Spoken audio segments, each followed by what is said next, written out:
Everyone, आज हम लोग स्टार्ट करने वाले हैं फिजिक्स का चैप्टर नंबर 1 इलेक्ट्रिसिटी। इस चैप्टर को स्टार्ट करने से पहले हम लोग इस चैप्टर के कुछ बेसिक्स को जान लेते हैं। क्यों इंपॉर्टेंट है इलेक्ट्रिसिटी चैप्टर को पढ़ना। इस चैप्टर को पढ़ने के बाद हमारे कौन कौन से टॉपिक्स क्लियर होंगे, कौन कौन सी चीजें इंपॉर्टेंट है इस चैप्टर के अंदर। तो जैसा कि इस चैप्टर का नाम है इलेक्ट्रिसिटी, यानी कि इलेक्ट्रिसिटी से रिलेटेड कोई भी फंक्शंस, कोई भी कंपोनेंट्स किस तरीके से वर्क करते हैं, उन कंपोनेंट के अंदर इलेक्ट्रिसिटी किस अमाउंट में फ्लो होती है, क्या रीजन है इलेक्ट्रिसिटी के फ्लो होने का, इलेक्ट्रिसिटी से चलने वाले इंस्ट्रूमेंट किस रूल के ऊपर, किस लॉ के ऊपर वर्क करते हैं, इन सभी टॉपिक्स को हम लोग इस चैप्टर के अंदर डिस्कस करेंगे। तो इस चैप्टर को स्टार्ट करने से पहले हमको पता होना चाहिए कि इलेक्ट्रिसिटी दो मेन चार्ज के ऊपर वर्क करती है। चार्ज जैसे कि आयन होते हैं हमारे पास केमिस्ट्री में, वैसे ही यहां हमारे पास चार्ज होता है। जैसे वहां पर आयन थे पॉजिटिव और नेगेटिव, ऐसे ही यहां पर चार्ज होते हैं positive charge and negative charge. Again अगर हम लोग बात करते हैं यहां पर चार्ज की, तो आपने एक चीज ध्यान रखनी है जो हर साइंस के कंसेप्ट में सेम ही होता है। अगर हम लोग सेम चार्ज को पास लाएंगे तो वो रिपेल करेगा, और अगर हम लोग अपोजिट चार्ज को पास लाएंगे तो वो अट्रैक्शन फील कराता है। ऐसे ही अब हम लोग बात कर लेते हैं कि किसी भी एक ऑब्जेक्ट के ऊपर, जैसे कि यहां पर हम लोगों ने एक मेटल का रॉड ले लिया है या फिर मेटल की एक वायर ले ली है। तो इस वायर के अंदर हमें पता है मेटल के अंदर एटम होंगे मतलब उसके अंदर इलेक्ट्रॉन होंगे।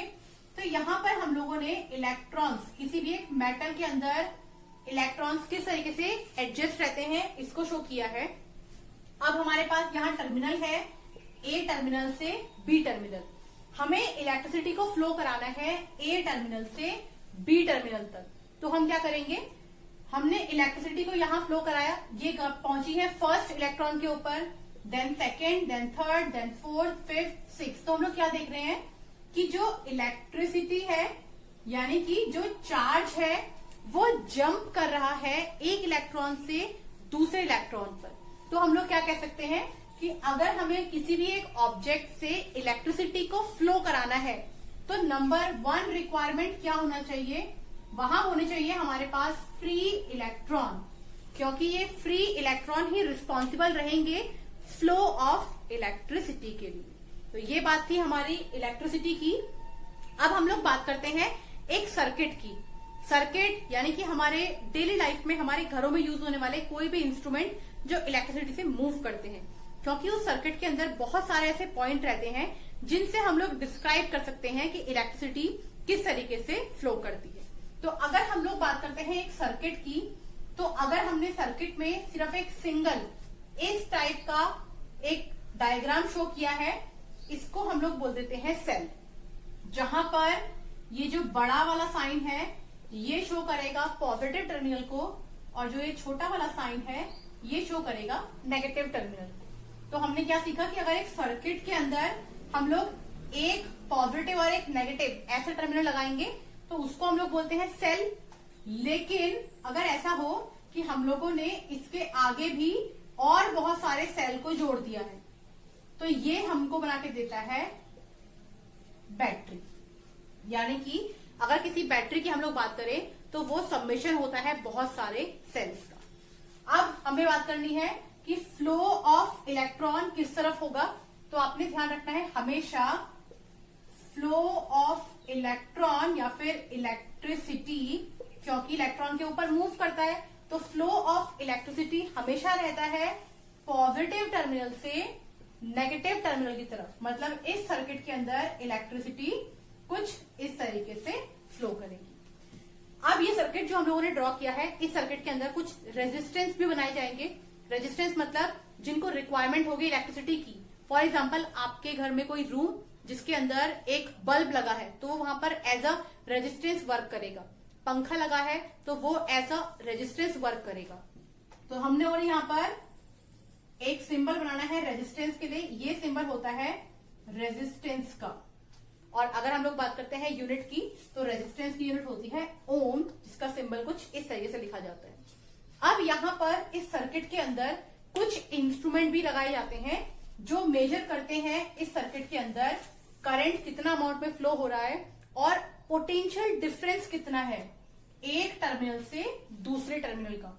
हमारे पास यहाँ पर पॉजिटिव और नेगेटिव दो टर्मिनल है, तो जब भी कभी हम लोगों को दो टर्मिनल के बीच में निकालना है कि पोटेंशियल डिफरेंस कितना है, जिसको हम लोग डिनोट करते हैं कैपिटल V से, उसके लिए लगाते हैं हम लोग एक इंस्ट्रूमेंट जिसको बोलते हैं वोल्ट मीटर, और सिंबल होता है इसका कुछ इस तरीके से। हम लोगों ने ध्यान रखनी है कि वोल्ट मीटर को किसी भी एक सर्किट के अंदर हमेशा लगाया जाता है पैरेलल फॉर्म में।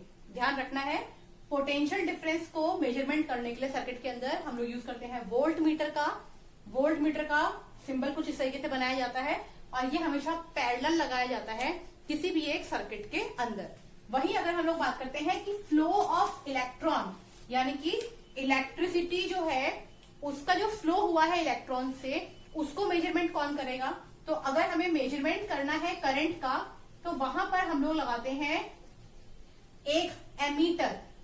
एमीटर जो होता है वो हमारा मेजरमेंट करता है कि flow of electron positive terminal से नेगेटिव टर्मिनल तक कितना हुआ है, कितने अमाउंट में हुआ है।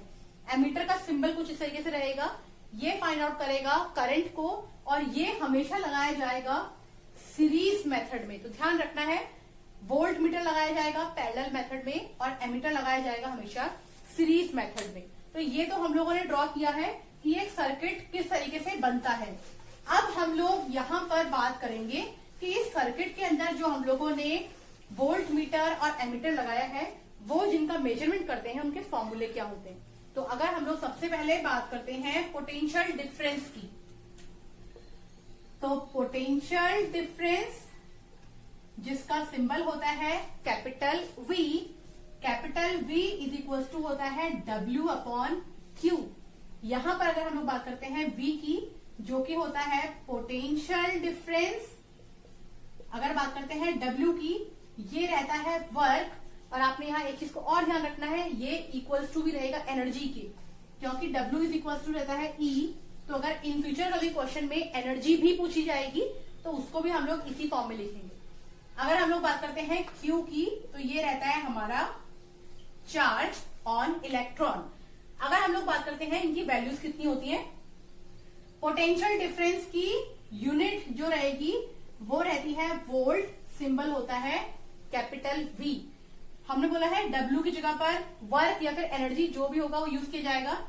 इसके लिए अगर हम लोग बात करते हैं यूनिट की तो वो होती है जूल्स, सिंबल होता है J। वही अगर बात करते हैं Q जो कि होता है चार्ज, चार्ज की अगर हम लोग बात करते हैं यूनिट की वो होता है कूलम, और इसका सिंबल होता है कैपिटल C। यहीं पर एक बात और देख लेते हैं, अगर हम लोग बात करते हैं चार्ज ऑन इलेक्ट्रॉन या फिर प्रोटोन, तो इलेक्ट्रॉन के ऊपर चार्ज होता है 1.6 ×10⁻⁹ कूलम, और अगर बात करते हैं प्रोटोन की, इसके ऊपर चार्ज होता है प्लस में 1.6 ×10⁻⁹ कूलम। यहाँ पर जो भी चार्ज है इलेक्ट्रॉन और प्रोटोन के लिए वो सिमिलर है, लेकिन यहाँ पर डिफरेंस है सिर्फ साइन का।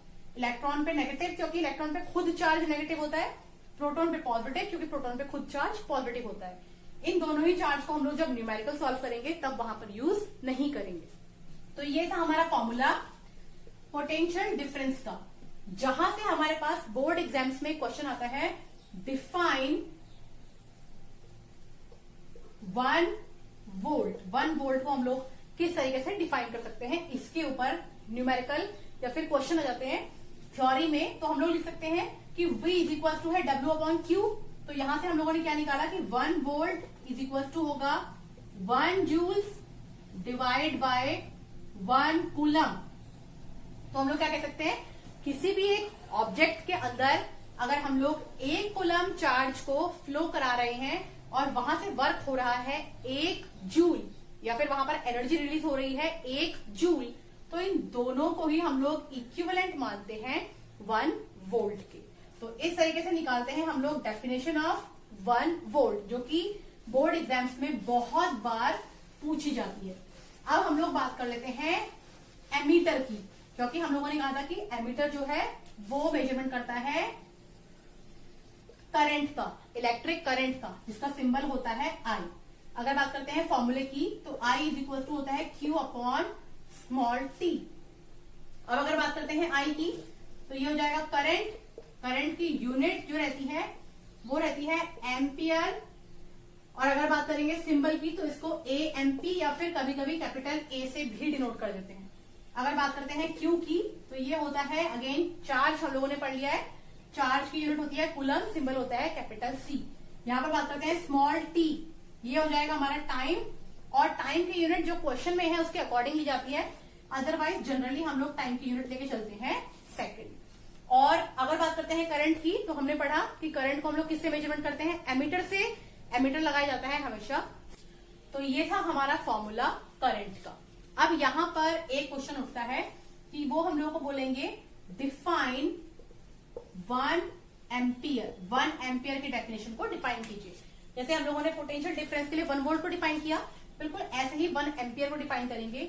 1 ampere I is equal to कितना है, क्यू अपॉन टी, यानी कि 1 कूलम डिवाइड बाय 1 सेकेंड। तो हम लोग क्या बोल सकते हैं, किसी भी एक सर्किट के अंदर से 1 सेकंड में 1 कूलम चार्ज को जब हम लोग पास कराते हैं तो वो इक्विवेलेंट होता है 1 एम्पियर के। तो इससे क्या होगा, आप लोगों को डेफिनेशन को रटने की जरूरत नहीं पड़ेगी। अगर आप लोगों को फॉर्मूला याद है तो आप लोग डायरेक्टली डेफिनेशन बना सकते हैं किसी भी यूनिट की। तो ये था हमारा फॉर्मूला करंट के लिए। अब यहाँ पर हम लोग बात करने वाले हैं कि वो कौन से ऑब्जेक्ट हैं जिनसे इलेक्ट्रिसिटी इजिली फ्लो होता है और कौन से ऑब्जेक्ट हैं जिनसे इलेक्ट्रिसिटी इजिली फ्लो नहीं हो। अगर हम लोग बात करते हैं फ्लो ऑफ करंट की तो उसके अकॉर्डिंग हमारे पास कंपोनेंट 2 टाइप के होते हैं, एक होते हैं इंसुलेटर और एक होते हैं हमारे कंडक्टर। अब ये दोनों क्या होंगे, इनकी डेफिनेशन क्या होगी। तो इंसुलेटर कोई भी एक ऐसा सब्सटेंस जिसके अंदर से हम लोग कितना ही इलेक्ट्रिसिटी को फ्लो करवा ले वो इलेक्ट्रिसिटी को फ्लो नहीं होने देता है अपने में से, वो होते हैं इंसुलेटर। जैसे कि ग्लास, जैसे कि रबर, ये सारे हमारे एग्जाम्पल हैं इंसुलेटर के। वहीं अगर हम लोग बात करते हैं कंडक्टर की तो ऐसे सब्सटेंस जो अपने में से इजीली इलेक्ट्रॉन को फ्लो करवा देते हैं, इलेक्ट्रॉन फ्लो होंगे तो इलेक्ट्रिसिटी फ्लो होगी, इजीली इलेक्ट्रिसिटी को फ्लो करवा देते हैं, उनको हम लोग बोल देंगे कंडक्टर। फॉर एग्जाम्पल जितने हमारे पास मेटल्स हैं या फिर जितने हमारे पास एलॉयज हैं वो सभी एग्जाम्पल हैं कंडक्टर के। तो ये थी बात उन सब्सटेंस की जो अपने में से इलेक्ट्रिसिटी को फ्लो करवा सकते हैं और नहीं करवा सकते हैं। अब हम लोग बात करेंगे कि इस चैप्टर के अंदर हम लोग किस टाइप का इलेक्ट्रिसिटी पढ़ने वाले हैं।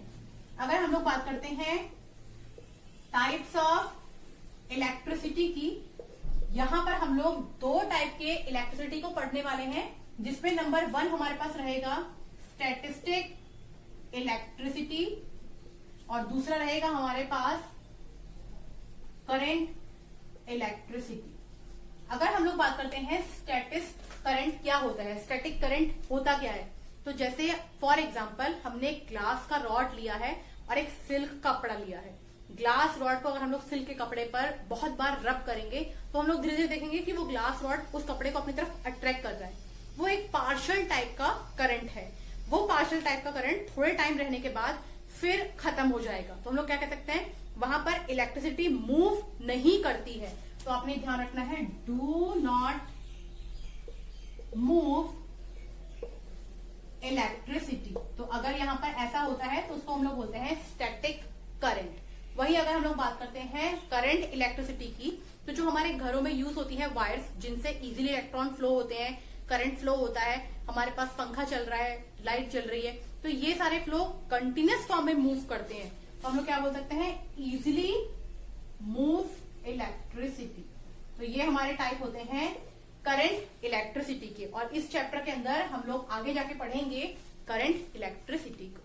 तो आज का वीडियो था इंट्रोडक्शन ऑफ इलेक्ट्रिसिटी चैप्टर, जिसको हम लोगों ने कंप्लीट किया है। अगर आप लोगों को ये वीडियो पसंद आए तो प्लीज इस वीडियो को लाइक कीजिएगा, शेयर कीजिएगा, साथ ही मेरे चैनल को सब्सक्राइब कीजिएगा, जिससे मुझे इंकरेजमेंट मिले और अच्छी एंड यूजफुल वीडियोस बनाने के लिए। सो आज के लिए इतना ही, थैंक यू।